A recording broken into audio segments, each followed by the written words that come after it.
সে অনেক কাল আগের কথা। এক লোক তার পরিবার নিয়ে গ্রামে বাস করত। তারা যে বাসায় বাস করত সেই বাসার পাশেই ছিল একটা পুরনো কবরস্থান। সেই কবরস্থানে রাতের বেলা তো দূরের কথা, দিনের বেলাও মানুষ যেতে ভয় পেত।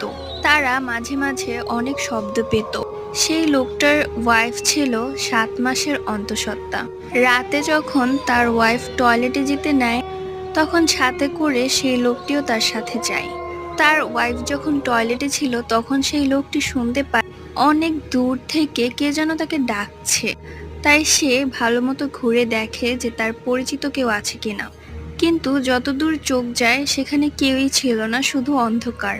আর পাশে ছিল কবরস্থান। হঠাৎই লোকটা দেখে দূর থেকে দুটি আগুনের গোলা ভেসে ভেসে আসছে। সে লোকটা ভয় পেয়ে যায় এবং তার ওয়াইফকে জলদি বের হতে বলে। তারপর জলদি করে বাসায় চলে আসে। এটাই ছিল মূল ঘটনা।